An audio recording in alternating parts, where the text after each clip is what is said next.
You are not weak. You're not a hypocrite for not doing what you say you would. You're not lazy. The fact that you care about doing well shows that you are sincere. You're just trying to leave Islam inside of a system that is actively working against your consistency. I know you want Qur'an, I know you want Arabic, I know you want to have a strong Iman, I know you want to have discipline, yet you keep starting, stopping, restarting, and blaming yourself. And the conclusion is that you always get to the point of something must be wrong with me, right? But I want to be very clear with you from the beginning of this video. You are not weak. You were never taught discipline. And more importantly, you were never taught how discipline actually works according to Islam, biology, and reality. Now, before we go any further, I need to tell you something important. If you are watching this before the 27th of December, 2025, on the 27th of December, we'll be hosting something called the Live Reset. It's a live virtual event. So everything that has to do with discipline, consistency, and why you keep falling off, we are going to take all of that and apply it live, step by step. It's not a motivational thing. It's not a lecture, but it's a practical virtual event.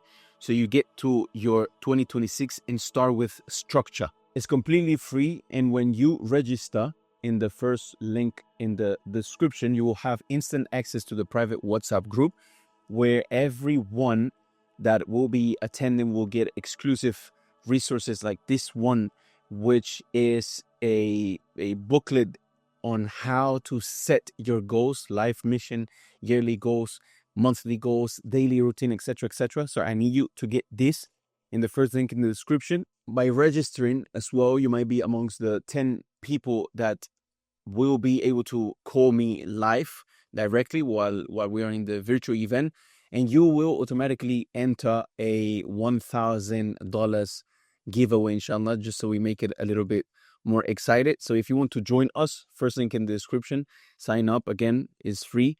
And if this video resonates with you, this event is definitely going to be something you want to be part of. Now, let's continue, because once you understand why discipline actually works the way it does, everything you have been blaming yourself for will finally start to actually make sense. Part one of this video is why motivation always dies. Let's start with motivation. Now, motivation is emotional energy. It comes from inspiration, from guilt, from fear, from being excited, from pain. Biologically speaking, motivation is driven by dopamine.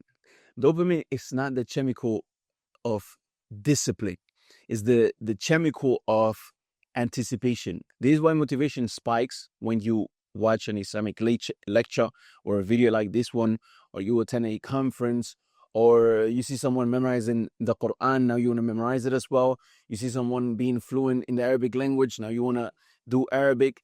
But the problem is that dopamine is short-lived. Researchers in neuroscience shows that dopamine spikes before action, not during the sustained effort of you trying to accomplish the thing, like memorizing the Qur'an or learning Arabic or going to the gym, but rather when you are getting yourself ready to do so, you're excited, you go, this, that, then first task that you start doing in that action, it starts to die off. So once discomfort begins, dopamine drops, and this is why you feel motivated at night. You're planning your schedule for the next day. You promise yourself, tomorrow I will do something.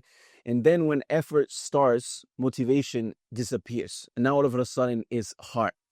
So Islam already told us this truth without neuroscience. Allah did not tell us in the Qur'an, the one who feels motivated will succeed. Allah said, وَأَمَّا مَنْ خَافَ مَقَامَ رَبِّهِ وَنَهَى النَّفْسَ عَنِ الْهَوَى فَإِنَّ الْجَنَّةَ هِيَ الْمَأْوَى. He says, as for the one who fears to stand before his Lord, the day of judgment, when he's going to stand in front of Allah Azza wa Jal, and restrains his soul from desires. So this action is intentional. You restrain your soul from desires. You grab your nafs by the neck. So this is not motivation, it's restraint. Motivation always dies because It was never meant to carry you. It's the spark, but it's not the actual engine while your motor is actually moving. Discipline is the ability to remain in discomfort long enough for growth to take place. Discipline is the ability to remain in discomfort long enough for growth to take place without negotiating with your nafs. So the key word here is how long, in simple terms, can you do something even though it's uncomfortable, remembering that that thing will get you X result, which is growth. So for example, if you're in the gym, for how long can you hold your hunger, for example, knowing that your calories, that you don't have any more calories and that you are waiting for your food in the night? Or for how long can you how many reps can you do more? Or for how long can you sit down and repeat this page of the Qur'an until you memorize it? Or for how long are you going to be attending this lesson of Arabic, even though it's hard and it's tiring to the nafs and you don't want to go? For how long are you going to be able to do this? How consistent, without negotiating with your nafs? It doesn't matter. We don't care about how tired you are today, how sad you are, how financially constrained you are. None of that matters. What matters is for how long and what is your ability level to remain in discomfort long enough, knowing that growth from that thing that you are having patience upon for the growth to happen. That's what discipline is. So now let's go into part number 2 of this video and why discipline is not a personality trait. Now, one of the biggest lies of modern self-help, self-development culture is the idea that some people are disciplined and others are not disciplined. And this is false biologically and psychologically, because discipline is not a personality trait, is a trained response to discomfort. And studies in behavioral psychology show that people labeled as disciplined, they just simply experience less friction. They have fewer temptations, if you want to put it like that, or they operate in structured environments. So in other words, they are in an environment that does all the heavy lifting for them.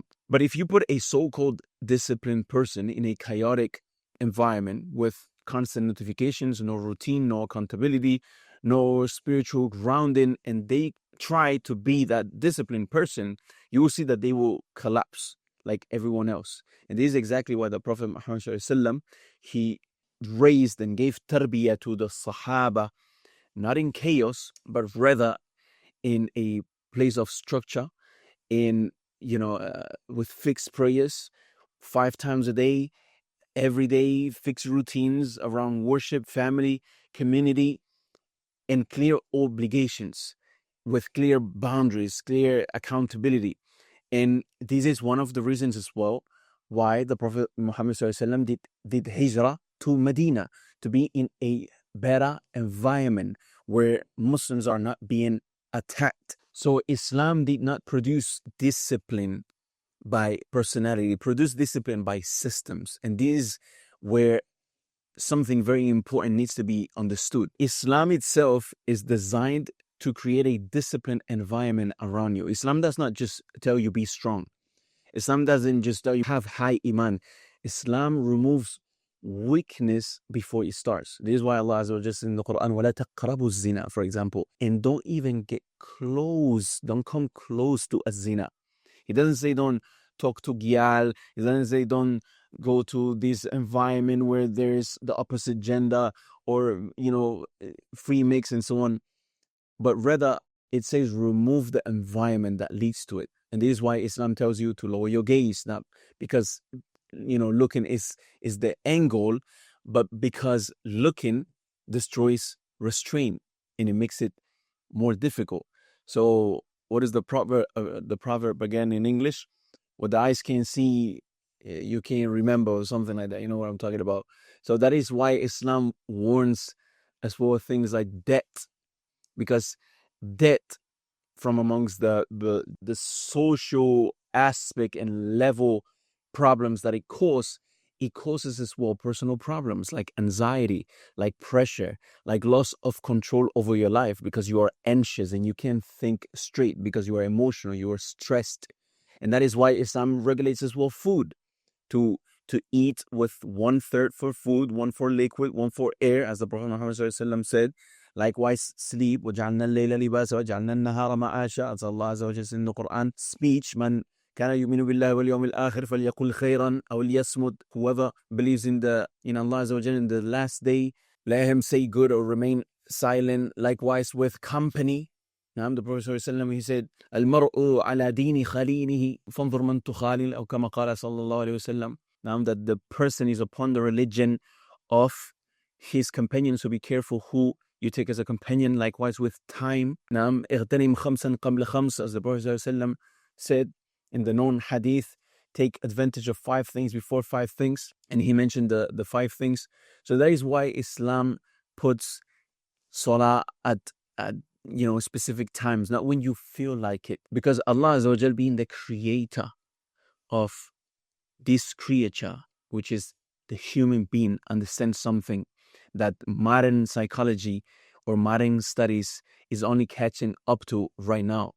Discipline is environmental, not emotional. Islam builds an environment where discipline becomes natural. You are disciplined by default when your surroundings are correct. But here's the problem today. You are trying to practice Islam inside of an environment that Islam was never designed for. So there is endless dopamine, constant stimulation, infinite scrolling. There is cheap pleasure everywhere. You go outside and you see what you shouldn't be seeing. So now Salah feels heavy. Qur'an feels difficult. And memorizing it and understanding it and pondering on it and sitting with it for 1, 2, 3 hours. Arabic feels exhausting. Lowering the gaze feels impossible. Not because Islam is heavy, not because you are weak, but because your dopamine system is broken. Your nervous system is overstimulated. And this brings us directly to the next point, which is why modern life destroys consistency. So let's get into part 3 of this video. Why modern life destroys consistency. Because if you pay attention, this is the real enemy.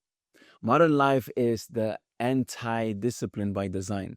Socially and technically, everything around you is engineered for maximum stimulation, for maximum ads everywhere. Just a few years back, 100 years back, when I talked to my parents, there was no ads of underwear by Calvin Klein and all of these underwear ads with women naked. They weren't using naked women to promote cars or things that don't have nothing to do with a woman being naked on the ad. Everything is made for you to put minimum effort into doing the thing. There is constant novelty for everything. Your phone is a dopamine weapon that is literally in your hands. Sometimes even the first thing that you grab as soon as you wake up in the morning. And there is researches by Stanford and MIT, which is one of the most respected scientific institutions in the world, that show that constant dopamine stimulation lowers attention span. So it makes you dumber. You can't focus on anything that requires your attention. With everything that requires growth will require your attention. So you are always stuck on the average level of yourself. You can never go to the next version of yourself. Likewise, dopamine, it increases avoidance of effort. You don't want to do anything that you need to put effort into it. And this is why reading the Qur'an feels heavy. And this is why learning the Arabic language, actually completing that book that you started or that you're thinking of starting, or actually making the action of signing up for Andalus Institute, for example, this is why it feels heavy. It feels hard. And if you are in the process itself, it feels overwhelming. Sitting with books feels painful. Not because you are weak, but because your nervous system is overstimulated. And Islamically, This makes perfect sense. Because Allah Azza wa Jalla says in the Qur'an, وَخُلِقَ الْإِنسَانُ ضَعِيفًا, that man was created weak. Meaning, if you place weak creation inside of a corrupt system, collapse is inevitable. So modern life removes silence, it removes boredom, it removes reflection time, presence. And without those, discipline cannot survive. This is why people say, I don't know why I can stay consistent anymore. It's not a mystery. Your environment is draining your willpower before you even start. Now let's get into the last part of this video and what discipline actually is in Islam. Discipline in Islam is not hype. It's not, nice self-talk, which is part of it as well, but not like the modern self-development gurus they put it. It's not motivation that you listen to in the morning and then you're motivated and now all of a sudden magically you're able to be a righteous Muslim. But discipline is having taqwa applied daily. And taqwa means awareness of Allah Azza wa Jal. It means fear of consequence of the punishment of Allah Azza wa Jal. It means conscious restraint, like intentionally grabbing your nafs by the neck and being its boss. Not your nafs being your boss and dictating what you do and what you don't do. And this is why Arabic, Qur'an, discipline, and Iman are interconnected. Arabic gives you access to the Qur'an and knowledge. Knowledge is strength and strengthens your Iman. Iman strengthens restraint, being able to control yourself. And restraint and control creates discipline. And then discipline is sustained by knowledge. So you see, is a loop. And the mistake most Muslims make is trying to fix the last part without fixing the foundation. They want the consistency, but they don't want the structure, and they don't put the structure together. They want the results, but there's no systems. And Islam never worked like that. So the biggest tool that you can have and acquire to be the most disciplined Muslim is knowledge. And this is why Allah Azza wa Jalla says in the Qur'an, إِنَّمَا يَخْشَى اللَّهَ مِنْ عِبَادِهِ الْعُلَمَاء, that rather those who truly fear Allah Azza wa Jalla, those who truly have fear of Allah Azza wa Jalla are the scholars. Those who truly have fear of Allah Azza wa Jalla are the scholars. We're not saying, the average person that doesn't have knowledge doesn't have fear of Allah Azza wa Jalla, but the true fear, that fear that allows you to control yourself 100%, those who have it are the scholars. And if you pay attention, what do scholars have that the average person doesn't have? Is knowledge. So knowledge is what will give you that ultimate level of taqwa. And if you are watching this before the 27th of December 2025, you have the chance to still sign up for the live reset by clicking the link in the first description of this video. It's a virtual event which we will have the chance to hopefully fix together your 2026 and start the year with this foundation. It's a virtual event. It's for free. It's not hype, but actually what I want to do is give you the structure and give you the things that will allow you to fix your environment, your habits, your focus, your Iman. Because once structure is correct, discipline becomes natural. You stop fighting yourself. You stop blaming yourself. You stop, just feeling like you are weak, and you start progressing. And that is the goal, to progress little by consistently. You are not broken. Your system is. Once you fix the system, inshallah, the next version of yourself awaits for you on the other side.